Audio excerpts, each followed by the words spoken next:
All right, students, let's start our lecture. Good afternoon, students. All right, so અહીંયા આપણે આપણો lecture start કરીએ. Last લેક્ચરની અંદર આપણે સ્ટાર્ટ કરેલું હતું, that is importance of requirement specification, right? અને within that, first of all, we have seen કે IEEE requirements ને કેવી રીતે define કર્યું છે, right? સો એના અંદર આપણે જોયેલું કે IEEE એમ કીધું છે કે આપણે જ્યારે કોઈ પણ પ્રોબ્લેમને સોલ્વ કરવા માટે જે પણ ડિફરન્ટ કેપેબિલિટીઝ અને કન્ડિશન્સ જે એના અંદર સ્પેસિફાઈ થયેલી હોય છે એને આપણે રિક્વાયરમેન્ટ કહી શકીએ છીએ, રાઈટ? ક્યાં તો આપણે એવું પણ કહી શકીએ કે જે પણ સ્ટાન્ડર્ડ્સ છે, જે પણ સ્પેસિફિકેશન્સ છે, જે પણ કોન્ટ્રાક્ટની અંદર આપણે બધી વસ્તુ સ્પેસિફાઈ કરવાની છે કે જે કેપેબિલિટીઝ અને કન્ડિશન્સ એના અંદર લખેલી છે એ આપણે ફૂલફિલ કરવાની છે, તો એને પણ આપણે રિક્વાયરમેન્ટ્સ કહી શકીએ છીએ, રાઈટ? એના પછી આપણે જોયેલું કે રિક્વાયરમેન્ટ્સ આપણે જો કોઈ પણ પ્રપોઝ સિસ્ટમ માટે ડિફાઇન કરીએ છીએ તો બધી રિક્વાયરમેન્ટ ગેધર થઈ જાય છે, રાઈટ? એના એનાલિસિસ થઈ જાય છે, તો આપણે એના માટે SRS ડેવલપ કરીએ છીએ. મીન્સ SRS એ એવું એક ડોક્યુમેન્ટ છે કે જેની અંદર આપણે ડિસ્ક્રાઇબ કરીએ છીએ કે કઈ કઈ વસ્તુ પ્રપોઝ સિસ્ટમની અંદર કરવાની છે, કેવી રીતે કરવાની છે એ આપણે સ્પેસિફાઈ કરતા નથી. અગેન આઈ રિપીટ, SRS એક એવું ડોક્યુમેન્ટ છે કે જેની અંદર આપણે સ્પેસિફાઈ કરીએ છીએ કે આપણી સિસ્ટમની અંદર સોરી that is પ્રપોઝ સોફ્ટવેરની અંદર આપણે કઈ કઈ વસ્તુ કરવાની છે, રાઈટ? that is what ક્વેશ્ચનના આપણે આન્સર આપીએ છીએ, કેવી રીતે કરવાની છે, that is how ક્વેશ્ચનના આપણે અહીંયા આન્સર આપતા નથી, right? So that is SRS, that is software requirement specification. Sorry. After that, we have seen the needs of SRS. આપણે needs of SRS જે ટોપિક હતો, it was divided into 4 points, right? કે આપણને કઈ કઈ જગ્યા પર આપણે SRS નું ઇમ્પોર્ટન્સ બતાવી શકીએ છે. SRS કેમ જરૂરી છે એ આપણે સ્પેસિફાઈ કરવું હોય તો આપણે એને 4 ડિફરન્ટ પોઈન્ટ્સની અંદર એક્સપ્લેન કરી શકીએ. ફર્સ્ટ પોઈન્ટ વોઝ કે SRS જો આપણે ડેવલપ કરીએ તો એ બેઝિક અગ્રીમેન્ટ તરીકે વર્ક કરી શકે છે, રાઈટ? અગેન આઈ રિપીટ, જો આપણે SRS ડેવલપ કરીએ તો એ આપણા સોફ્ટવેર માટે બેઝિક અગ્રીમેન્ટ તરીકે વર્ક કરી શકે છે. This agreement can be between client and the supplier, અને સપ્લાયરને અહીંયા તમે ડેવલપર પણ કહી શકો છો, right? Means we can say it is a legal contract. Sorry, right? જેના અંદર આપણે બધી વસ્તુ સ્પેસિફાઈ કરવાની છે કે સોફ્ટવેરની અંદર કઈ કઈ વસ્તુ આપણે ડેવલપ કરવાની છે, રાઈટ? ક્લાયન્ટે કઈ કઈ રિક્વાયરમેન્ટ આપી છે, એટલે આ બધી જ વસ્તુ રિવ્યુ કર્યા પછી ક્લાયન્ટ અને ડેવલપર આ SRS ને સ્ટડી કરીને સાઇન કરશે.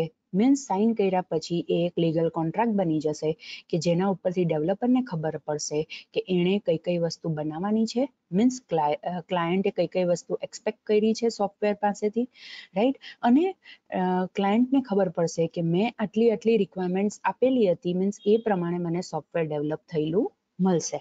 Means SRS will act as a basic agreement. એના પછી આપણે જોયું કે SRS શું પ્રોવાઈડ કરે છે. SRS એક રેફરન્સ પ્રોવાઈડ કરશે શેના માટે કે આપણે ક્લાયન્ટે જે પણ પ્રોડક્ટ ડેવલપ કરવા આપી છે, રાઈટ? ફાઇનલ પ્રોડક્ટને એના ઉપર વેલિડેશન્સ ચેક કરવા હોય તો આપણે SRS ને એઝ અ રેફરન્સ તરીકે યુઝ કરી શકીએ. મીન્સ એની અંદર જેટલી વસ્તુ ડિફાઇન કરી હશે એ પ્રમાણે બધી વસ્તુ થવી જોઈએ, that is the validation. Means આપણને જો હાઈ ક્વોલિટી સોફ્ટવેર જોઈતું હોય તો આપણું SRS પણ કેવું હોવું જોઈએ? હાઈ ક્વોલિટી SRS હોવું જોઈએ. એના પછી આપણે જોયું કે high quality SRS obviously prerequisite છે હાઈ ક્વોલિટી સોફ્ટવેર માટે, બીકોઝ આપણે પહેલા પણ જોયું કે જ્યારે પણ આપણે કોઈ પણ સોફ્ટવેર ડેવલપ કરવાનું સ્ટાર્ટ કરીએ છીએ તો એની પહેલા આપણી પાસે SRS હોવું જોઈએ. જો SRS હશે તો આપણે એના ઉપરથી સોફ્ટવેર વ્યવસ્થિત ડેવલપ કરી શકીશું. નાઉ ધ થિંગ ઇઝ ધેટ કે આપણે જો ફોર એક્ઝામ્પલ કોઈ પણ એરર ડિટેક્ટ થાય છે કે કોઈ પણ એવી કંઈક વસ્તુ ડિટેક્ટ થાય છે કે જેના લીધે સોફ્ટવેરમાં પ્રોબ્લેમ આવી શકે છે, તો એ રિક્વાયરમેન્ટ ફેઝની અંદર ડિટેક્ટ થાય છે કે એના પછીના ફેઝીસમાં ડિટેક્ટ થાય છે, એના ઉપરથી સોફ્ટવેરનો cost in terms of time એ પણ આપણે ડિટરમાઇન કરી શકીએ. જો રિક્વાયરમેન્ટ ફેઝની અંદર કોઈ બી એરર ડિટેક્ટ થાય છે તો ફોર એક્ઝામ્પલ એ જગ્યા પર 2% પર આર જો વર્ક કરશે, રાઈટ, તો એ ઇઝીલી સોલ્વ થઈ જશે. પણ જો રિક્વાયરમેન્ટ ફેઝ પછી એ ડિટેક્ટ થાય છે, ફોર એક્ઝામ્પલ કોડિંગ ફેઝમાં ડિટેક્ટ થાય છે, તો મે બી પોસિબલ જે 2% પર આર ની જરૂર હતી રિક્વાયરમેન્ટ ફેઝની અંદર એ એરરને રિમૂવ કરવા માટે કોડિંગ ફેઝની અંદર એ 15% પર આર પણ થઈ જઈ શકે છે, રાઈટ. મીન્સ જેમ જેમ તમે રિક્વાયરમેન્ટ ફેઝ પરથી ડિઝાઇન ફેઝ પર, કોડિંગ ફેઝ પર, ટેસ્ટિંગ ફેઝ પર, મેન્ટેનન્સ ફેઝ પર જતા જશો તેમ તેમ જે પણ આ કોસ્ટ પર્સન પર આર એ જે પણ આપણે ડિફાઇન કરીએ છીએ, મીન્સ કેટલા પર્સન યુઝ થશે, કેટલો ટાઈમ યુઝ થશે અને કેટલું કોસ્ટ વધશે, એ જેમ જેમ આપણે એક ફેઝ પરથી બીજા ફેઝ પર જતા જઈશું તેમ તેમ એ બધી વસ્તુ ઇન્ક્રીઝ થતી જશે.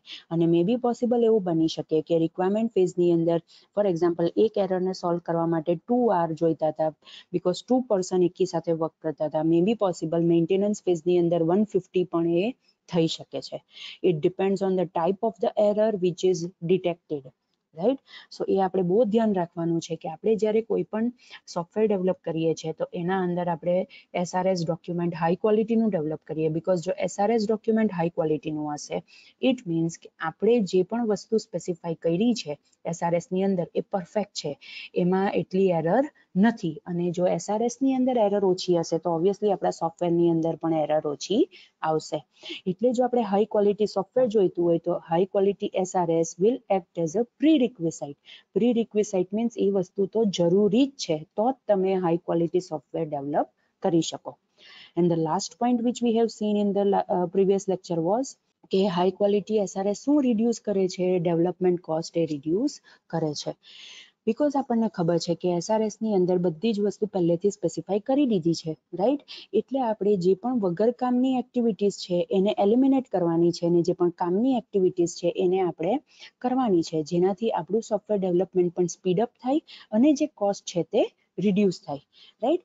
એટલે આપણે એટલું ધ્યાન રાખવાનું છે કે જે પણ આપણે SRS ડેવલપ કરીએ છીએ, right, that SRS will be used for validation, quality checking, cost પણ એના ઉપરથી ડિટરમાઇન થશે. એટલે આપણે એ ધ્યાન રાખવાનું કે આપણે જે SRS ડેવલપ કરીએ તે ઇનકમ્પ્લીટ નહીં હોવું જોઈએ, એના અંદર એમ્બિગ્યુઇટીઝ નહીં હોવી જોઈએ, કન્ફ્યુઝન નહીં હોવું જોઈએ, રાઈટ. કન્સિસ્ટન્ટ મેનરની અંદર આપણે SRS ને ડેવલપ કરવાનું છે. અને જો આપણે એ ટાઈપનો SRS ડેવલપ કરીશું તો ઓબ્વિયસલી એ આપણી ડેવલપમેન્ટ કોસ્ટ પણ રિડ્યુસ કરી દેશે, right. So these were the points which we have discussed in previous lecture related to needs of SRS. Now another point is within this topic, that is 4.5, that is characteristics of an SRS, right. There are 8 different characteristics which we need to discuss for SRS કે તમારું SRS કેવું હોવું જોઈએ, તમારા SRS માં કઈ કઈ properties satisfy થયેલી હોવી જોઈએ, તમારા SRS ની કેરેક્ટરિસ્ટિક્સ કઈ હોવી જોઈએ, રાઈટ. એ આપણે અહીંયા ડિસ્કસ કરવાની છે and we need to discuss 8 characteristics related to SRS. Alright. કઈ કઈ કેરેક્ટરિસ્ટિક્સ છે? First is correct, right. Correct નો મિનિંગ શું થાય કે SRS જો કરેક્ટ હશે ઇટ મીન્સ કે તમારા SRS ની અંદર રિક્વાયરમેન્ટ્સ છે તે બધી રિક્વાયરમેન્ટ્સ ઇન્ક્લુડ થયેલી હશે. See, it is specified over here that an SRS is correct if every requirement is included in the SRS, represents something required in the final system.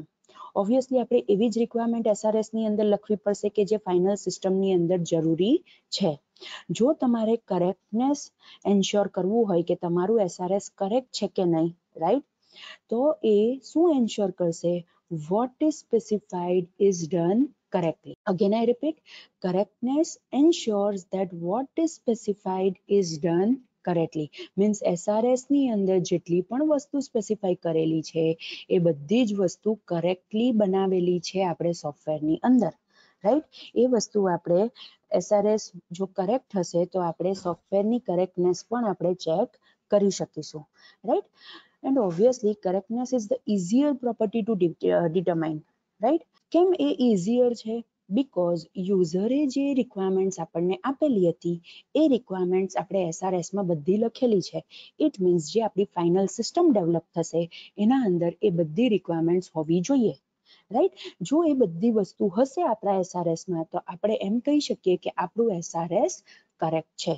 Again I repeat, જો આપણે આ બધી વસ્તુ determine કરીએ છીએ કે યુઝરે જે રિક્વાયરમેન્ટ્સ આપેલી એ બધી રિક્વાયરમેન્ટ્સ આપણે આપણા SRS ની અંદર સ્પેસિફાઈ કરી છે, રાઈટ, જે શું રિપ્રેઝન્ટ કરશે, ઓબ્વિયસલી ફાઇનલ સિસ્ટમની અંદર કોઈક ને કોઈક વસ્તુ એ રિપ્રેઝન્ટ કરશે, રાઈટ. જો આપણે આટલી વસ્તુ ડિટરમાઇન કરી શકીએ, ઇટ મીન્સ કે આપણે સોફ્ટવેરની કરેક્ટનેસ પણ ડિટરમાઇન કરી શકીશું અને આપણે એમ પણ કહી શકીશું કે આપણું SRS કેવું છે, કરેક્ટ છે. મીન્સ એના અંદર આપણે બધી રિક્વાયરમેન્ટ સ્પેસિફાઈ કરેલી છે કે જે ફાઇનલ સિસ્ટમની અંદર કંઈક ને કોઈક વસ્તુ રિપ્રેઝન્ટ કરશે, right. Another is complete. complete નો મીનિંગ શું થાય? An SRS is complete if everything the software is supposed to do and responses of the software, પછી input related હોય કે બીજા કોઈ related હોય, are specified in the SRS. Again I repeat, તમે SRS ને complete ત્યારે કહી શકો જ્યારે સોફ્ટવેરની અંદર જે પણ વસ્તુ જરૂરી છે, સોફ્ટવેરે જે વસ્તુ કરવાની છે અને એના રિસ્પોન્સીસની સાથે જેટલા પણ ઇનપુટ ડેટા છે એ બધી જ વસ્તુ તમે જો SRS ની અંદર સ્પેસિફાઈ કરી હશે તો તમે એમ કહી શકો કે તમારું SRS કમ્પ્લીટ છે, રાઈટ. અને તમે completeness ensure કરશો, that is completeness ensures that everything specified is truly and exactly. Again I repeat, completeness નું સ્પેસિફાઈ કરશે કે જેટલી પણ વસ્તુ સ્પેસિફાઈ કરેલી છે એ બધી સાચી છે અને એક્ઝેક્ટ જ બધી વસ્તુ સ્પેસિફાઈ કરેલી છે. But the thing is that completeness is harder to detect in absence of specification. Right. એટલે તમારે એક વસ્તુ ધ્યાન રાખવાની કે જો તમારે એ વસ્તુ ડિટરમાઇન કરવું છે કે તમે SRS જે બનાવ્યું છે તે કમ્પ્લીટ છે કે નહીં, એ આપણે ત્યારે જ કહી શકીએ કે જો સોફ્ટવેરની અંદર સોફ્ટવેરે જેટલી પણ વસ્તુ કરવાની છે એ બધી વસ્તુ આપણે એમાં સ્પેસિફાઈ કરી છે, સોફ્ટવેર જે પણ રિસ્પોન્સીસ આપશે અલગ અલગ ઇનપુટ ડેટાને એ બધી વસ્તુ આપણે એમાં સ્પેસિફાઈ કરી છે, તો આપણે એમ કહી શકીએ કે આપણું SRS કમ્પ્લીટ છે, રાઈટ. અને એ કમ્પ્લીટ SRS પરથી ઓબ્વિયસલી આપણે જે સોફ્ટવેર ડેવલપ કરીશું એ સોફ્ટવેર પણ કમ્પ્લીટ હશે એવું આપણે એન્શ્યોર કરી શકીએ. ઇટ મીન્સ જો SRS કમ્પ્લીટ નહીં હશે તો આપણે એવું નહીં કહી શકીએ કે આપણું સોફ્ટવેર પણ કમ્પ્લીટ છે.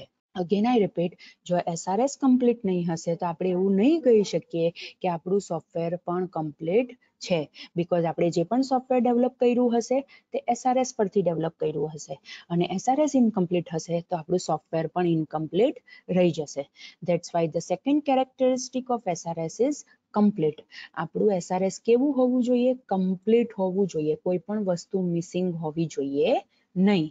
એના અંદર બધી જ A to Z બધી વસ્તુ સ્પેસિફાઈ કરેલી હોવી જોઈએ. So that is the second characteristic of SRS. Another is unambiguous. Ambiguity નો મીનિંગ શું થાય? Ambiguity નો મીનિંગ એમ થાય કે અંદર કોઈક ને કોઈક વસ્તુ ખોટી ઇન્ટરપ્રેટ થયેલી છે, રાઈટ. અને unambiguous means એના અંદર બધી વસ્તુ વ્યવસ્થિત ઇન્ટરપ્રેટ થયેલી છે.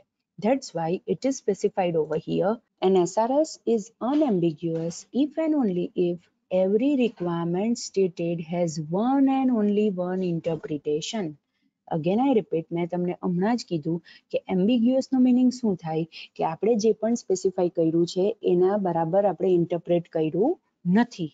અને જો આપણે એવું કહેવું હોય કે મારું જે SRS છે તે અનએમ્બિગ્યુઅસ છે તો આપણે ત્યારે જ કહી શકીએ કે જેટલી પણ રિક્વાયરમેન્ટ આપણે આપણા SRSમાં સ્પેસિફાઈ કરી છે એ બધી જ રિક્વાયરમેન્ટનું ખાલી one and only one interpretation છે.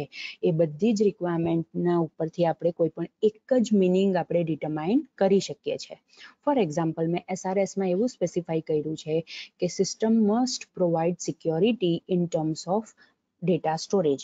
અગેન આઈ રિપીટ, મેં SRSમાં એવું સ્પેસિફાઈ કર્યું છે કે યુઝરે એવી રિક્વાયરમેન્ટ આપેલી છે કે જે પણ આપણે ડેટા સ્ટોર કરીએ છીએ એના રિલેટેડ સિક્યોરિટી પ્રોવાઈડ કરવાની છે. એટલે મેં SRSમાં એવું સ્પેસિફાઈ કર્યું છે કે system must provide security for the data storage. Means હું જે પણ ડેટા સ્ટોર કરીશ એના રિલેટેડ મારે સિક્યોરિટી અહીંયા આપવાની છે. મીન્સ આવો જો હું એક્ઝેક્ટ મિનિંગ એનો ઇન્ટરપ્રિટ કરી શકું બધી રિક્વાયરમેન્ટ્સ માટે તો હું એમ કહી શકું કે મારું SRS અનએમ્બિગ્યુઅસ છે. મીન્સ એમાં કોઈ પણ એમ્બિગ્યુઇટી નથી, મિસઅન્ડરસ્ટેન્ડિંગ નથી, મિસઇન્ટરપ્રિટેશન નથી, right. Now the another thing is obviously આપણે જે પણ રિક્વાયરમેન્ટ્સ લખીએ છીએ એ બધી રિક્વાયરમેન્ટ્સ આપણે નેચરલ લેંગ્વેજમાં લખીએ છીએ. મીન્સ આપણે જે લેંગ્વેજ બોલીએ છીએ એવી રીતે જ આપણે લખીએ છીએ. Means either it can be Hindi, Gujarati, English, આપણે એવી જ લેંગ્વેજીસને ફોલો કરીએ છીએ. નાઉ ધ થિંગ ઇઝ દેટ આપણે જ્યારે આવી લેંગ્વેજીસને ફોલો કરીએ છીએ, વી નો કે આપણી જે લેંગ્વેજ છે એના અંદર ઘણી બધી એમ્બિગ્યુઇટી છે. આપણે જે બોલીએ છીએ, રાઈટ, ઘણી વખત આપણે કંઈક બોલીએ છીએ અને જે ઓપોઝિટ પર્સન છે, જે સામેવાળો વ્યક્તિ છે, એ કંઈક બીજું સમજે છે. એનું ઇન્ટરપ્રિટેશન એવું હોતું નથી. મીન્સ મિસઇન્ટરપ્રિટેશન પણ અહીંયા પોસિબલ છે. રાઈટ. જ્યારે આવું થાય ત્યારે એ જ વસ્તુ આપણા SRS ની અંદર પણ પ્રેઝન્ટ હોઈ શકે છે. બીકોઝ આપણે જે SRS લખીએ છીએ તે નેચરલ લેંગ્વેજની અંદર લખીએ છીએ, રાઈટ. અને નેચરલ લેંગ્વેજ યુઝ કરતી વખતે ઘણી વખત એવું થાય કે આપણું ઇન્ટરપ્રિટેશન એનું અલગ હોય અને સામેવાળા વ્યક્તિ જેની જે વસ્તુ વાંચવાના છે એનું ઇન્ટરપ્રિટેશન એ જગ્યા પર અલગ હોય. મીન્સ આપણે જ્યારે SRS ને નેચરલ લેંગ્વેજની અંદર લખીએ છીએ ત્યારે બહુ કેરફુલ રહેવાનું છે કે આપણે જે સ્ટેટમેન્ટ્સ ફ્રેમ કરીએ છીએ એ બધા સ્ટેટમેન્ટ્સની અંદર કોઈ પણ એમ્બિગ્યુઇટી હોવી જોઈએ નહીં. અગેન આઈ રિપીટ, આપણે જ્યારે SRS લખીએ છીએ ઓબ્વિયસલી નેચરલ લેંગ્વેજીસમાં જ લખીશું, પણ નેચરલ લેંગ્વેજનો યુઝ કરીએ છીએ તો પણ આપણે કેરફુલ રહેવાનું છે કે આપણે જે સ્ટેટમેન્ટ ફ્રેમિંગ કરીશું એ સ્ટેટમેન્ટ્સની અંદર એમ્બિગ્યુઇટી હોવી જોઈએ નહીં. અને ઓબ્વિયસલી આપણે જો એમ્બિગ્યુઇટીને અવોઇડ કરવી હોય તો જે પણ ફોર્મલ રિક્વાયરમેન્ટ સ્પેસિફિકેશન લેંગ્વેજ છે, રાઈટ, એ પણ આપણે એમાં યુઝ કરવાની. પણ ઓબ્વિયસલી જો આપણે ફોર્મલ રિક્વાયરમેન્ટ સ્પેસિફિકેશન લેંગ્વેજનો યુઝ કરીશું, રાઈટ, તો એને લખવામાં ઘણા એફર્ટ્સ જોઈશે. બીકોઝ બધાને જે વસ્તુ આવડતી નથી, રાઈટ. અને obviously it is difficult to read or understand requirement by other person. ઘણી વખત એવું પણ થાય કે જો આપણે ફોર્મલ લેંગ્વેજનો યુઝ કર્યો હોય, રાઈટ, તો એ સામેવાળા વ્યક્તિને સમજ નહીં પણ પડે, રાઈટ. ફોર એક્ઝામ્પલ, હમણાં જ મેં તમને એક રિક્વાયરમેન્ટ કીધી that system must provide security for data storage. હવે ડેટા સ્ટોરેજ, હવે આપણે data storage as a developer એનો મિનિંગ એ લઈએ કે આપણે જે ડેટા સ્ટોર કરીએ છીએ ડેટાબેઝની અંદર, ફાઇલની અંદર, એના અંદર મારે સિક્યોરિટી મૂકવાની છે, રાઈટ. મે બી પોસિબલ કે જે સામેવાળો વ્યક્તિ છે જે સેમ રિક્વાયરમેન્ટ વાંચે છે એ એનો મિનિંગ કંઈ બીજો જ લે, રાઈટ. તો એવું થવું જોઈએ નહીં. એટલે મેં અહીંયા પર્ટિક્યુલર ડેટા સ્ટોરેજ વર્ડનો યુઝ કર્યો છે. અને obviously it is a computer language, formal language છે કે જ્યારે પણ આપણે કમ્પ્યુટરની અંદર ડેટા સ્ટોર કરીએ છીએ તો ડેટા સ્ટોરેજનો યુઝ કરીએ છીએ. સિક્યોરિટી વર્ડનો યુઝ કર્યો છે અને સિક્યોરિટી વર્ડ પણ કમ્પ્યુટર રિલેટેડ જ વર્ડ છે. મીન્સ આપણે આવા પણ ઘણા વર્ડ્સ યુઝ કરવા પડે, રાઈટ. અને જો આવી રીતે આપણે પરફેક્ટ મેનરની અંદર સેન્ટેન્સ ફ્રેમિંગ કરીને જો આપણે SRSમાં લખીશું બધી રિક્વાયરમેન્ટ, તો ઓબ્વિયસલી આપણું SRS અનએમ્બિગ્યુઅસ કહેવાશે. મીન્સ એમાં કોઈ એમ્બિગ્યુઇટી, મિસઇન્ટરપ્રિટેશન હશે નહીં, આપણે એવું કહી શકીએ, રાઈટ. અનધર ઇઝ આપણું SRS વેરીફાયેબલ હોવું જોઈએ. વેરીફાયેબલ તમે ત્યારે જ કહી શકો if and only if every stated requirement is verifiable. તમે SRSની અંદર 100 રિક્વાયરમેન્ટ સ્પેસિફાઈ કરી છે તો એ બધી 100 રિક્વાયરમેન્ટ્સ તમે જો વેરીફાઈ કરી શકો તો તમે એમ કહી શકો કે તમારું SRS વેરીફાયેબલ છે. પણ જો એમાંથી એક પણ રિક્વાયરમેન્ટ એવી થઈ કે તમે એને વેરીફાઈ નથી કરી શકતા તો તમે એમ નહીં કહી શકો કે તમારું SRS વેરીફાયેબલ છે, રાઈટ. એવું તમે કહી શકો નહીં. A requirement is verifiable if there exists some cost-effective process that can check whether the final software meets that requirement. Right. તમે રિક્વાયરમેન્ટ્સ વેરીફાયેબલ ક્યારે કહી શકો કે જ્યારે તમારી પાસે એવી કોઈ પ્રોસેસ છે કે જેના અંદર આપણે એવું વેરીફાઈ કરી શકીએ ફાઇનલ સોફ્ટવેરની અંદર કે બધી જ રિક્વાયરમેન્ટ સેટિસ્ફાઈ થઈ છે કે નહીં. બધી જ રિક્વાયરમેન્ટને એક્સપ્લિસિટલી વન બાય વન આપણે જો વેરીફાઈ કરી શકીએ તો આપણે એમ કહી શકીએ કે SRSની અંદર જેટલી પણ રિક્વાયરમેન્ટ્સ લખી છે એ બધી વેરીફાઈ થઈ ગઈ છે. That's why our SRS is verifiable, right. હવે જો આપણે આ વસ્તુ કરવા માંગીએ છીએ તો એ શું ઇમ્પ્લાય કરે છે? This implies that the requirement should have as a little subjective as possible because subjective requirements are difficult to verify. અને જો અનએમ્બિગ્યુઇટી હશે, રાઈટ, તો આપણે એમ કહી શકીએ કે આપણે જો વેરીફાયેબલ કેરેક્ટરિસ્ટિક જો આપણે આપણા SRS ની અંદર ઇમ્પ્લિમેન્ટ કરવી હોય then it will become very easy, right. અને ઓબ્વિયસલી વેરિફિકેશન ક્યારે કરી શકીએ? જ્યારે આપણે રિવ્યુ કરીએ ત્યારે, right. So the thing is that ઘણી વખત આપણે ઘણી બધી વસ્તુ છે ને બહુ વધારે પડતું ડિટેલમાં એક્સપ્લેન કરવા જઈએ, દેટ ઇઝ સબ્જેક્ટિવ મેનરની અંદર એને એક્સપ્લેન કરવા જઈએ. એના અંદર ઘણી વખત શું થઈ શકે કે જ્યારે આપણે સેન્ટેન્સ ફ્રેમિંગ કરીએ ત્યારે એના મિનિંગ્સ અલગ અલગ હોઈ શકે, રાઈટ. પણ જો આપણે લોંગ સેન્ટેન્સીસની જગ્યા પર શોર્ટ સેન્ટેન્સીસની અંદર વ્યવસ્થિત વર્ડ્સનો યુઝ કરીને જો આપણે બધી વસ્તુ સ્પેસિફાઈ કરીએ છીએ તો ઓબ્વિયસલી એ એટલું ડિફિકલ્ટ નહીં થશે વેરીફાઈ કરવા માટે. તમે લોંગ આન્સર્સ વાંચો અને શોર્ટ આન્સર્સ વાંચો, તમને પણ ખબર છે કે શોર્ટ આન્સર્સ તમે જલ્દીથી વેરીફાઈ કરી શકશો, શોર્ટ આન્સર્સ તમે જલ્દીથી સમજી શકશો. લોંગ આન્સરને તમારે રીડ કરવા માટે પણ ટાઈમ જોઈશે, એની સાથે સાથે એના ઈચ એન્ડ એવરી સ્ટેટમેન્ટ્સને સમજવા માટે પણ ટાઈમ જોઈશે. અને જેટલા સ્ટેટમેન્ટ્સ વધારે હશે એટલું સમજવાનું ડિફિકલ્ટ થશે, એટલું સમજવાનું ડિલે થશે, રાઈટ. એટલે જ્યારે તમે કોઈ પણ રિક્વાયરમેન્ટ સ્પેસિફિકેશનની અંદર રિક્વાયરમેન્ટ સ્પેસિફાઈ કરો છો તો એ રિક્વાયરમેન્ટ્સ એટલી બધી સબ્જેક્ટિવ હોવી જોઈએ નહીં. અને જો એ સબ્જેક્ટિવ નહીં હશે, રાઈટ, ફોર્મલ લેંગ્વેજનો યુઝ કર્યો હશે તો એ એટલું ડિફિકલ્ટ નહીં થશે. અને બીજી વસ્તુ, વેરીફાયેબિલિટીને જો તમારે તમારા SRSની અંદર રાખવી હોય તો તમારે એ ધ્યાન રાખવાનું કે તમે તમારા SRSની અંદર અનએમ્બિગ્યુઇટી રાખો છો. અનએમ્બિગ્યુઇટીનો મિનિંગ શું થાય છે? મિસઇન્ટરપ્રિટેશન હોવું જોઈએ નહીં. અને ઓબ્વિયસલી જો આપણા સેન્ટેન્સ ફ્રેમિંગ સારા હશે તો એના અંદર મિસઇન્ટરપ્રિટેશન નહીં થશે, મિસઇન્ટરપ્રિટેશન નહીં થશે તો એમ્બિગ્યુઇટી નહીં હશે, અને એમ્બિગ્યુઇટી નહીં હશે તો આપણે એ બધી વસ્તુને સારી રીતે વેરીફાઈ કરી શકીશું, રાઈટ. અને વેરિફિકેશન કરવા માટે તમારે એને રિવ્યુ કરવું પડે, રાઈટ. જો તમે પરફેક્ટલી રિવ્યુ કરશો તો તમે એને વેરીફાઈ કરી શકશો. અને એ વસ્તુ ધ્યાન રાખવાની કે રિવ્યુનો મિનિંગ શું થાય? રિવ્યુનો મિનિંગ એ થાય કે ડેવલપર પણ આખું SRS ચેક કરશે, ક્લાયન્ટ્સ પણ SRS ચેક કરશે, અને જે એન્ડ યુઝર્સ છે આપણા સોફ્ટવેરમાં એ પણ SRS ચેક કરશે. મીન્સ એ બધા ત્રણ જે ડિફરન્ટ પાર્ટીસ છે એ બધી પાર્ટીસ તમારા SRSને વાંચશે, એને ચેક કરશે અને રિવ્યુ કરશે, રાઈટ. ઇટ મીન્સ કે તમારું SRS આ બધાને સમજ પડે એવું હોવું જોઈએ તો જ એ SRSને વેરીફાઈ કરી શકે.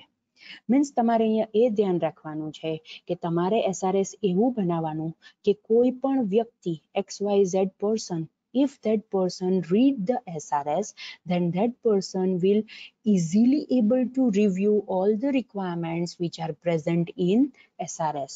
જો એ બધી રિક્વાયરમેન્ટ્સને સારી રીતે સમજીને એના રિલેટેડ રિવ્યુ આપી શકે છે તો તમારા SRSને તમે એમ કહી શકો કે તમે એને વેરીફાયેબલ ગણી શકો. મીન્સ એ વેરીફાઈ થયેલું છે એવું તમે એ જગ્યા પર ગણી શકો, right. So this is the characteristic of SRS that is verifiable. Another is consistent.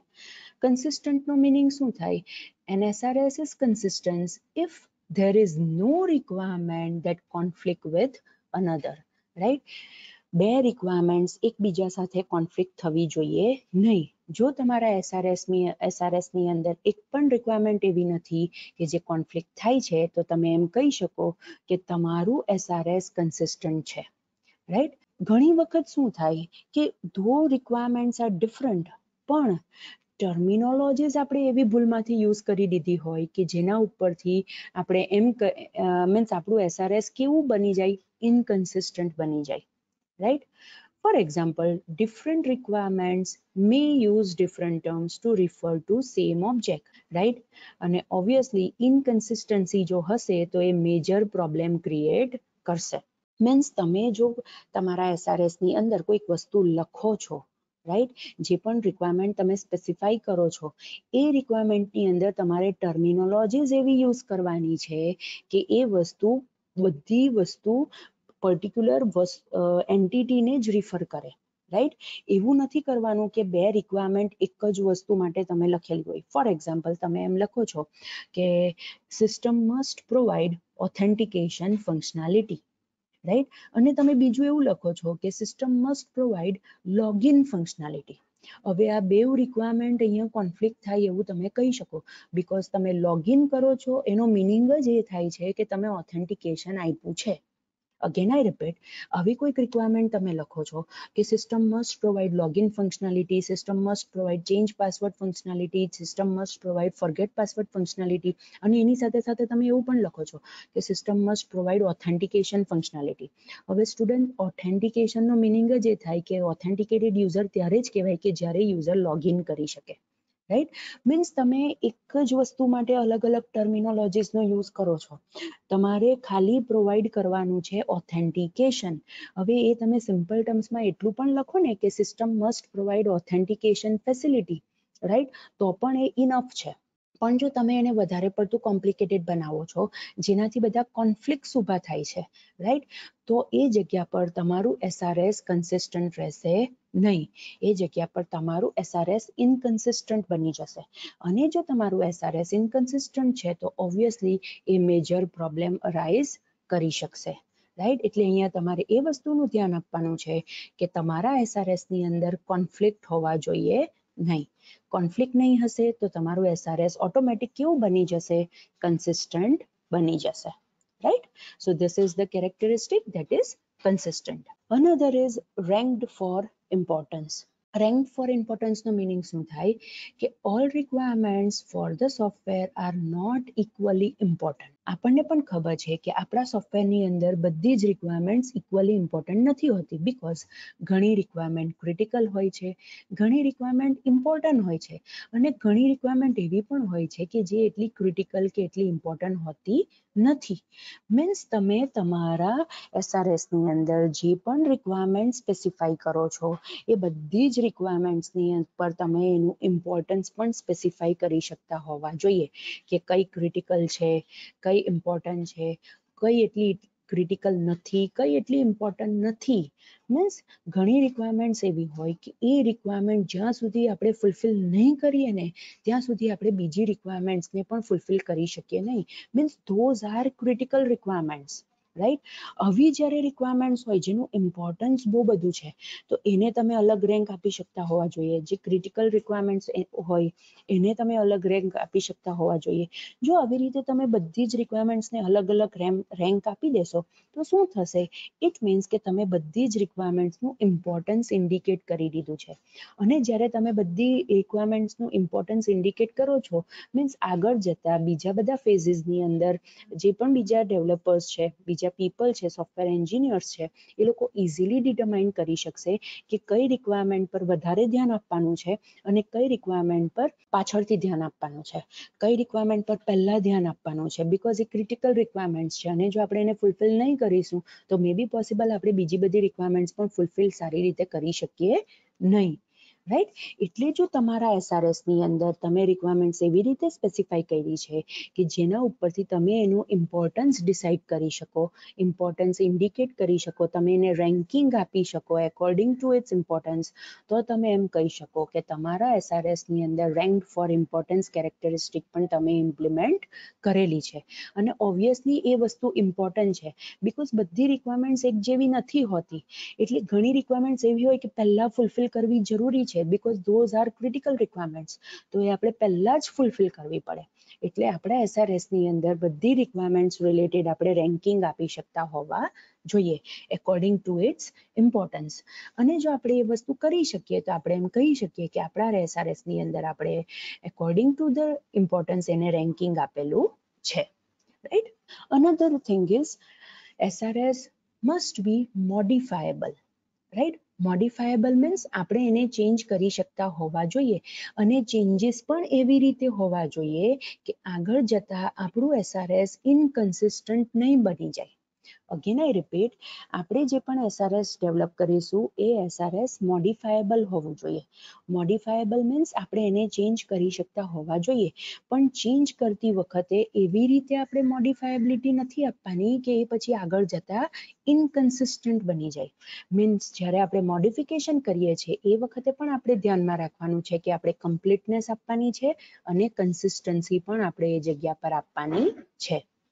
Now the thing is that કે જ્યારે આપણે SRS લખીએ છીએ, obviously it is an iterative process. Iterative process means એકની એક વસ્તુ ઘણી વખત આપણે જ્યારે કરીએ છીએ, રાઈટ, લૂપિંગ કન્સ્ટ્રક્ટ આપણે કહીએ છીએ, તો એને આપણે ઇટરેટિવ પણ કહીએ છીએ, ઇટરેશન્સ પણ કહીએ છીએ, રાઈટ. મીન્સ એકની એક વસ્તુ આપણે ઘણી વખત કરીએ છીએ.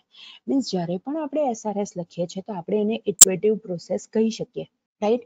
જ્યારે પણ આપણે સિસ્ટમ રિલેટેડ રિક્વાયરમેન્ટ્સ SRS ની અંદર લખીએ છીએ તો ઘણી વખત એવું થાય કે આપણે એક વખત બધી રિક્વાયરમેન્ટ્સ લિસ્ટ આઉટ કરી, આગળ જતા આપણને એવું લાગે કે આ પર્ટિક્યુલર રિક્વાયરમેન્ટનું સેન્ટેન્સ ફ્રેમિંગ જો આપણે કંઈક અલગ વેમાં કરીશું તો હજી વધારે સારું આપણું SRS બનશે.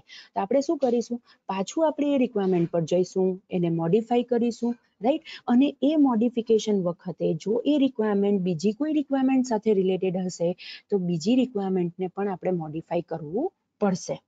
Means this is the characteristic કે આપણે જ્યારે SRS ની અંદર કોઈ એક જગ્યા પર મોડિફિકેશન કરીએ છીએ તો મે બી પોસિબલ કે એની ઇફેક્ટ બીજી જગ્યા પર પણ આવે. આપણે એ વસ્તુનું પણ ધ્યાન રાખવાનું છે. જો આપણે એક જગ્યા પર મેઇન રિક્વાયરમેન્ટ હતી એને મોડિફાઈ કરી પણ એની ઇફેક્ટ બીજા પર આવતી હતી એને આપણે મોડિફાઈ નહીં કરીશું તો આપણું SRS કન્સિસ્ટન્ટ રહેશે નહીં. ઘણી વખત એવું પણ થાય કે આપણે એક requirement block A section A માં પણ સ્પેસિફાઈ કરી છે અને સેમ રિક્વાયરમેન્ટ આપણે સેક્શન બી માં પણ સ્પેસિફાઈ કરી છે, બીકોઝ સેક્શન એ એડમિન માટે હતું અને સેક્શન બી યુઝર માટે હતું. ફોર એક્ઝામ્પલ, બે લોગિનની ફંક્શનાલિટી તો કરવાની જ છે, તો હું એડમિનમાં એવું લખું છું કે login must be done with email, user name email જ કન્સિડર કરવાનું છે, રાઈટ. જ્યારે પહેલા આવું નહીં હતું, પહેલા ખાલી એક વર્ડ લખી દેતા હતા યુઝર નેમની અંદર તો પણ ચાલી જતું હતું, એવી રિક્વાયરમેન્ટ હતી. પણ પાછળથી રિક્વાયરમેન્ટ એવી આવી કે યુઝર નેમની અંદર ઈમેલ કન્સિડર કરવાનું છે. હવે લોગિનની ફંક્શનાલિટી એડમિનમાં પણ હતી અને યુઝરમાં પણ હતી. મેં એડમિનમાં તો એ રિક્વાયરમેન્ટ ચેન્જ કરી નાખી કે યુઝર નેમની અંદર શું કન્સિડર કરવાનું છે, ઈમેલ, પણ યુઝર જે ટાઈપ હતો એમાં હું એ ચેન્જ કરવાનું ભૂલી ગઈ છું, રાઈટ. એ વસ્તુ મેં એ જગ્યા પર મોડિફાઈ નથી કરી. ઇટ મીન્સ હવે શું થશે, મારું SRS ઇનકન્સિસ્ટન્ટ બની જશે, બીકોઝ મેં એક જગ્યા પર મોડિફાઈ કર્યું, બીજી જગ્યા પર હું ભૂલી ગઈ છું. મીન્સ આવું પણ થવું જોઈએ નહીં.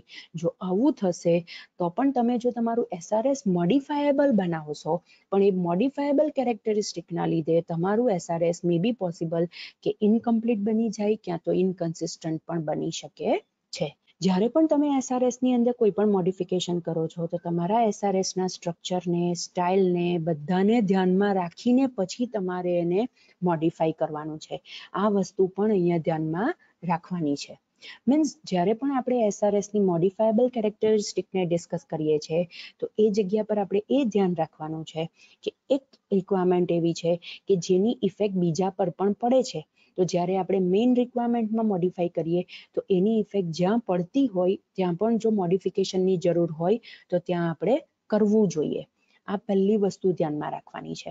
બીજી વસ્તુ એ ધ્યાનમાં રાખવાની છે કે જો ડિફરન્ટ ટાઈપ્સ ઓફ સેક્શન્સ આપણે ડિવાઈડ કર્યા છે SRS ની અંદર કે જે ડિફરન્ટ ટાઈપ્સ ઓફ યુઝરને રિપ્રેઝેન્ટ કરે છે અને મે બી પોસિબલ કે બે જગ્યા પર સેમ રિક્વાયરમેન્ટ આપણે સ્પેસિફાઈ કરી છે અને જો એમાં ચેન્જીસ આવે છે, એમાં જો મોડિફિકેશન આવે છે તો આપણે બે જગ્યા પર કરવાનું છે, એ આપણે ધ્યાનમાં રાખવાનું છે, રાઈટ.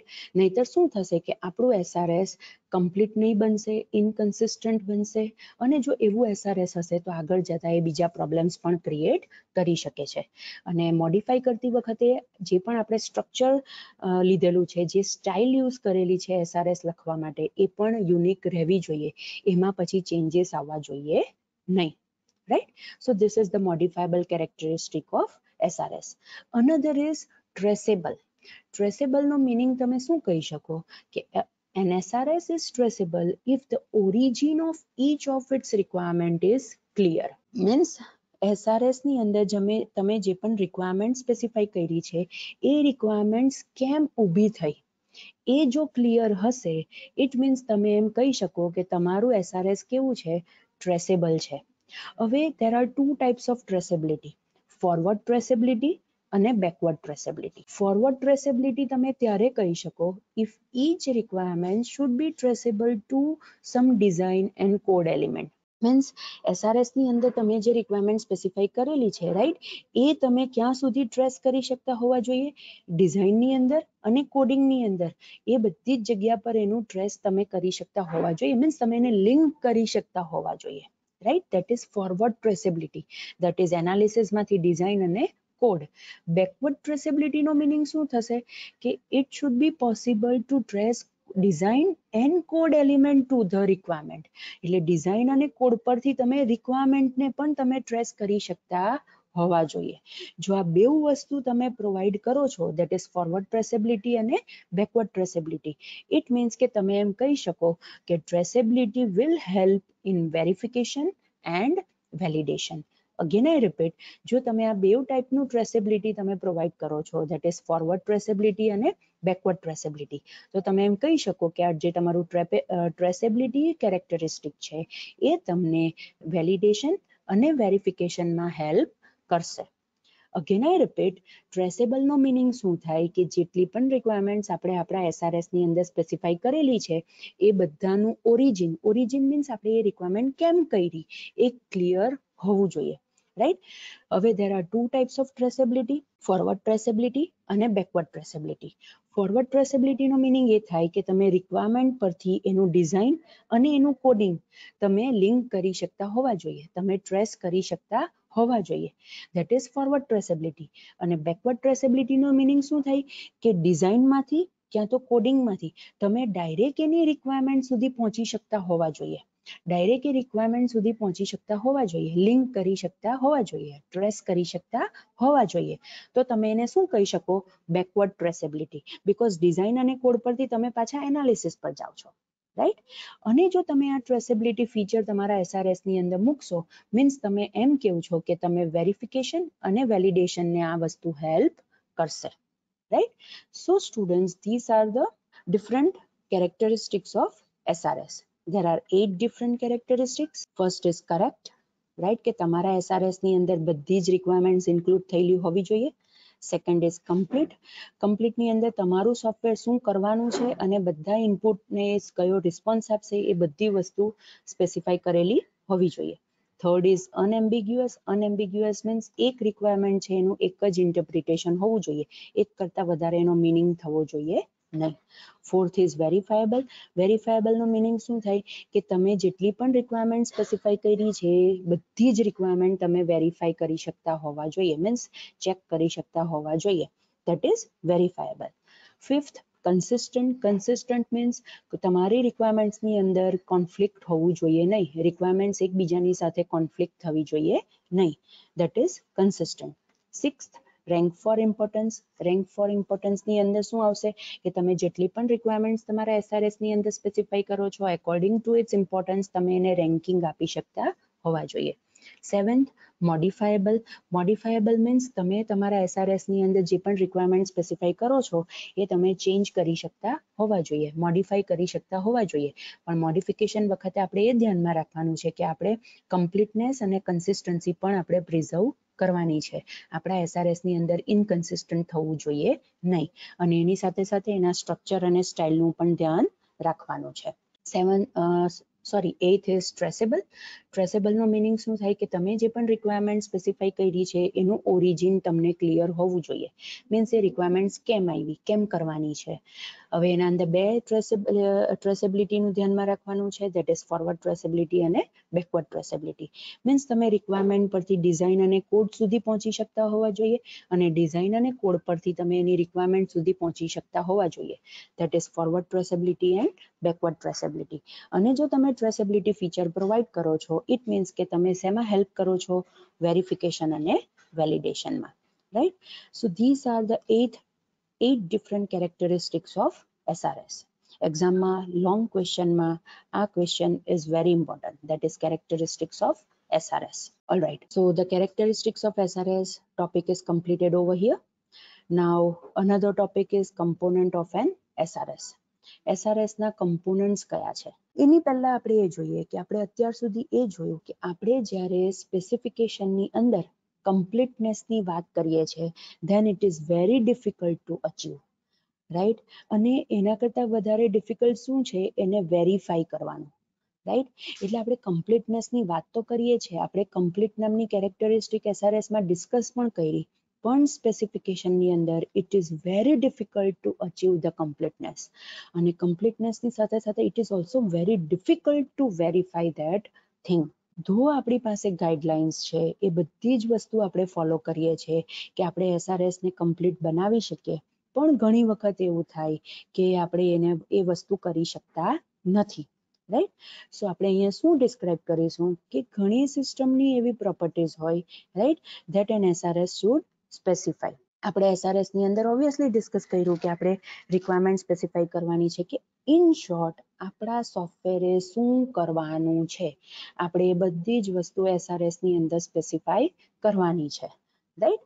સો જો આપણે એ બધી વસ્તુ સ્પેસિફાઈ કરીએ છીએ, ઇટ મીન્સ કે આપણે કેરેક્ટરિસ્ટિક્સને ફોલો કરીએ છીએ, રાઈટ. પણ એ કેરેક્ટરિસ્ટિક્સની સાથે સાથે આપણે SRSના બીજા કમ્પોનન્ટ છે, રાઈટ, એ કમ્પોનન્ટ્સનું પણ ધ્યાનમાં રાખવાનું છે. Components means what? તમારે રિક્વાયરમેન્ટ્સ કઈ વેમાં કયા માટે તમારે ગેધર કરવાની છે, right. That will become the components of SRS. કયા કમ્પોનન્ટ્સ છે? ફર્સ્ટ ઇઝ ફંક્શનાલિટી છે, સેકન્ડ ઇઝ પરફોર્મન્સ છે, થર્ડ ઇઝ ડિઝાઇન કન્સ્ટ્રેન્ટ્સ છે, અને ફોર્થ ઇઝ એક્સટર્નલ ઇન્ટરફેસીસ છે. This are the 4 components of SRS કે જેના તમારે ધ્યાન રાખવાનું છે SRSની અંદર બધી વસ્તુ સ્પેસિફાઈ કરતી વખતે.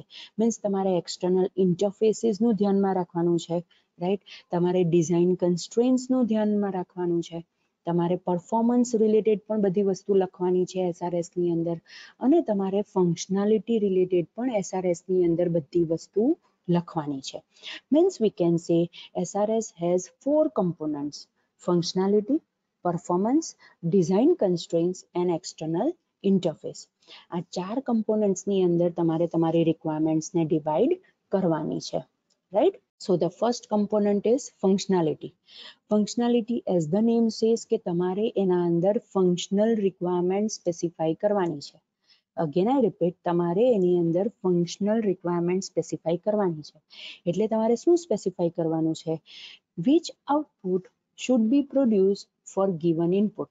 સિમ્પલ ટર્મ્સમાં કહું તો હું જે ઇનપુટ આપું છું એના ઉપરથી કયું આઉટપુટ મળવું જોઈએ એ વસ્તુ તમારે ફંક્શનલ રિક્વાયરમેન્ટ્સની અંદર સ્પેસિફાઈ કરવાનું છે. ફોર એક્ઝામ્પલ, હું 1+1 આપું છું તો 2 મળવું જોઈએ, અને A+B આપું છું તો AB, that is the concatenation of the two character, એવું મળવું જોઈએ. આ એક સિમ્પલ મેં તમને એક્ઝામ્પલ સમજાવ્યો, રાઈટ. ઇટ મીન્સ કે તમારે અહીંયા આ જગ્યા પર રિલેશનશિપ ડિસ્ક્રાઇબ કરવાની છે કે ઇનપુટ અને આઉટપુટ જે તમારા સિસ્ટમના છે એ બે વચ્ચે રિલેશનશિપ શું હશે. ઇટ મીન્સ કે જો નંબર હશે તો સમેશન આપશે, સ્ટ્રિંગ હશે તો તમને કોન્કેટિનેશન મળશે, રાઈટ. આ બધી વસ્તુ ડિટેલ્ડ ડિસ્ક્રિપ્શનની સાથે તમારે સ્પેસિફાઈ કરવાનું છે. ડિટેલ્ડ ડિસ્ક્રિપ્શનનો મિનિંગ શું થશે કે બધા ડેટા ઇનપુટના, એ લોકોના ડેટા સોર્સ કયા છે, એનું મેઝરમેન્ટ યુનિટ જો હોય તો કયું હશે, એની વેલિડ રેન્જ કઈ છે, આ બધી જ વસ્તુ, નાનામાં નાની વસ્તુ તમારે સ્પેસિફાઈ કરવાની છે. સિમ્પલ એક્ઝામ્પલ લઈએ. તમારે ઇન્ટીજર નંબરનું સમેશન કરવાનું છે. અગેન આઈ રિપીટ, રિક્વાયરમેન્ટ એ છે કે તમારે ઇન્ટીજર નંબરનું સમેશન કરવાનું છે. ઇટ મીન્સ ઇનપુટ શું હોવી જોઈએ? Integer number. એનો ડેટા સોર્સ ક્યાંથી આવશે? તો યુઝર કીબોર્ડ પરથી ટાઈપ કરશે એટલે કીબોર્ડ ડેટા સોર્સ બનશે. યુનિટ શું છે? તો કે ઇન્ટીજર. ડેટા ટાઈપ શું છે? ઇન્ટીજર. એની રેન્જ જો આપેલી હોય કે ફોર એક્ઝામ્પલ 1 to 100 જ નંબર હોવા જોઈએ, તો ઇટ મીન્સ કે તમે એક પ્રોબ્લેમ આપ્યો કે તમારે 2 નંબર્સનું સમેશન કરવાનું છે. હવે એ નંબર ઇન્ટીજર છે, રાઈટ. એ ક્યાંથી આવશે? તો કીબોર્ડ પરથી યુઝર ટાઈપ કરશે. એની વેલિડ રેન્જ કઈ છે? તો ફોર એક્ઝામ્પલ 1 to 100 છે. આ નાનામાં નાની બધી જ વસ્તુ તમારે ડિટેલ્ડ મેનરની અંદર SRSની અંદર ફંક્શનાલિટી માટે તમારે સ્પેસિફાઈ કરવાની છે. આવી રિક્વાયરમેન્ટ તમે જ્યારે સ્પેસિફાઈ કરો છો તો એને તમે ફંક્શનલ રિક્વાયરમેન્ટ્સ કહી શકો, રાઈટ. અહીંયા એક્ઝામ્પલ આપ્યું છે કે for example, if there is a formula for computing the output, તો એ ફોર્મ્યુલા પણ તમારે આ જગ્યા પર સ્પેસિફાઈ કરવાની છે. અગેન આઈ રિપીટ, જો કોઈક આઉટપુટ કેલ્ક્યુલેટ કરવા માટે કોઈક ફોર્મ્યુલા છે તો એ ફોર્મ્યુલા પણ આ જગ્યા પર તમારે સ્પેસિફાઈ કરવાની છે, right. Important part of the specification is the system behavior in abnormal situation like invalid input, ક્યાં તો કોઈ error આવે છે તો એ બધી જ વસ્તુ તમે આ જગ્યા પર clearly state કરશો. For example, તમે કોઈક જગ્યા પર આપણે example લીધો કે integer two numbers નું summation કરવાનું છે. હવે આ જગ્યા પર for example user input કરે છે 100 કરતા વધારે નંબર અને આપણે valid range આપેલી હતી 1 to 100. તો જો user 100 કરતા મોટો નંબર ઇનપુટ કરે છે તો આપણે ક્લિયરલી સ્ટેટ કરવાનું કે યુઝરને આપણે કયો મેસેજ ડિસ્પ્લે કરીશું. ખાલી ઇનવેલિડ ઇનપુટ આપીને છોડી દેવાનું નથી. આપણે અહીંયા એમ કહેવાનું it is an invalid input because you have not given the number in the range that is 1 to 100. Means આટલું ડિટેલ્ડ મેનરની અંદર તમારે એરરનું ડિસ્ક્રિપ્શન પણ પ્રોવાઈડ કરવાનું છે. એટલે એના ઉપરથી સિસ્ટમ બિહેવિયર એબનોર્મલ સિચ્યુએશનમાં શું હશે, એરર આવે છે તો શું હશે, ઇનવેલિડ ઇનપુટ હશે તો શું હશે, એ બધી જ વસ્તુ આ જગ્યા પર તમે ક્લિયર મેનરની અંદર તમારે સ્પેસિફાઈ કરવાની છે. રાઈટ, એટલે આટલું ડિટેલ મેનરની અંદર તમારે બધી વસ્તુ અહીંયા સ્પેસિફાઈ કરવાની છે. Right, for example airline reservation system છે, right, where reservation can not be done even for a valid passenger if the airplane is fully book. Obviously તમે જો કોઈક જગ્યા પર ટ્રેનનું રિઝર્વેશન કરવા જાઓ છો તો ટ્રેનના અહીંયા એરલાઇનનું રિઝર્વેશન લીધું છે, આપણે ટ્રેન બુકિંગનું લઈ લઈએ. તમે ટ્રેનની અંદર બુકિંગ કરવા જાઓ છો, જો આખી ટ્રેન બુક હોય, ક્યાં તો તમે જે કોચની અંદર રિઝર્વેશન કરવા માંગો છો એ ટાઈપની જે સીટ્સ છે એના અંદર બધું રિઝર્વેશન ફૂલ છે, ધો આપણે વેલિડ પેસેન્જરના ઇનપુટ ડેટા ઇનપુટ આપીશું તો પણ આપણને બુકિંગ કન્ફર્મ કરીને આપશે નહીં, બીકોઝ ટ્રેનની અંદર જગ્યા જ નથી તો તમને કેવી રીતે બુકિંગ મળે. મીન્સ હવે અહીંયા શું થયું, આપણે ડેટા આપીએ છીએ વેલિડ, છતાં આપણને બુકિંગ કરીને આપતું નથી. કેમ આપણને બુકિંગ કરીને નથી આપતું? બીકોઝ સિસ્ટમ શું કહે છે કે જે ટ્રેન છે તે આખી બુક થઈ ગયેલી છે. રાઈટ, એટલે ધો આપણે વેલિડ ડેટા ઇનપુટ આપીએ છીએ બટ સ્ટીલ આપણને આપણું ડિઝાયર્ડ આઉટપુટ નથી મળતું, ટિકિટ બુક થયેલી નથી મળતી. કેમ ટિકિટ બુક થયેલી નથી મળતી? તમારા ઇનપુટમાં કોઈ એરર નથી અને સિસ્ટમમાં પણ કોઈ એરર નથી, પણ સિસ્ટમની અંદર જે પણ ટ્રેનની સીટ્સ આપેલી છે એ બધી સીટ બુક થઈ ગયેલી છે. તો અહીંયા આપણે એરર નથી ડિસ્પ્લે કરવાની, અહીંયા આપણે એમ કહેવાનું છે કે બધી સીટ્સ બુક થઈ ગયેલી છે એટલે તમારી ટિકિટ વેઇટિંગમાં છે, કન્ફર્મ થઈ નથી. આ જગ્યા પર આપણે આવું ડિટેલ મેનરની અંદર યુઝરને કહેવું પડે. રાઈટ, સો આ રીતે તમે અહીંયા જે ફંક્શનલ રિક્વાયરમેન્ટ્સ છે એ વસ્તુ તમે અહીંયા સ્પેસિફાઈ કરી શકો. એના અંદર તમારે એ ધ્યાનમાં રાખવાનું કે તમારે પર્ટિક્યુલર ઇનપુટ માટે તમારે કયું આઉટપુટ પ્રોડ્યુસ કરીને આપવાનું છે, એ નાનામાં નાની વસ્તુ પણ તમારે અહીંયા સ્પેસિફાઈ કરવાની છે. પાછું હું રિપીટ કરું તો ફંક્શનલ રિક્વાયરમેન્ટની અંદર તમારે ડિટેલ્ડ મેનરની અંદર ઇનપુટ આપો છો. જો વેલિડ ઇનપુટ છે તો વેલિડ ઇનપુટ છે છતાં જો કોઈક એબનોર્મલ સિચ્યુએશન અરાઇઝ થાય છે, જે હમણાં આપણે ટ્રેન બુકિંગની વાત કરી, તો એમાં શું કરવાનું? ઇનવેલિડ ઇનપુટ છે તો એ ઇનપુટ કેમ ઇનવેલિડ છે એ વસ્તુ પણ તમારે અહીંયા સ્પેસિફાઈ કરવાની કે ફોર એક્ઝામ્પલ 100 થી મોટો નંબર આપ્યો તો ઇનવેલિડ છે, 1 થી નાનો નંબર આપ્યો તો ઇનવેલિડ છે. Right, for example decimal number આપ્યો, ફ્લોટિંગ પોઈન્ટ નંબર આપ્યો તો ઇનવેલિડ છે, બીકોઝ આપણે તો ઇન્ટીજર નંબર કીધેલું હતું. મીન્સ આ બધી જ વસ્તુ કે ઇનવેલિડ ઇનપુટ છે તો કેમ ઇનવેલિડ ઇનપુટ છે, વેલિડ ઇનપુટ છે છતાં સિસ્ટમ બિહેવિયર એબનોર્મલ છે તો કેમ સિસ્ટમ બિહેવિયર એબનોર્મલ છે, બધી જ વસ્તુ ડિટેલ્ડ મેનરની અંદર તમારે ડિસ્ક્રાઇબ કરવાની છે. Right, that is the first component of SRS, that is functionality. અને ફંક્શનાલિટીની અંદર તમારે એ ધ્યાનમાં રાખવાનું છે કે તમારે અહીંયા ફંક્શનલ રિક્વાયરમેન્ટ સ્પેસિફાઈ કરવાની છે. Right, so let's do one thing કે આપણે અહીંયા લેક્ચર એન્ડ કરીએ. તમને કોઈ ડિફિકલ્ટી હોય તો મને પૂછી શકો છો. રાઈટ.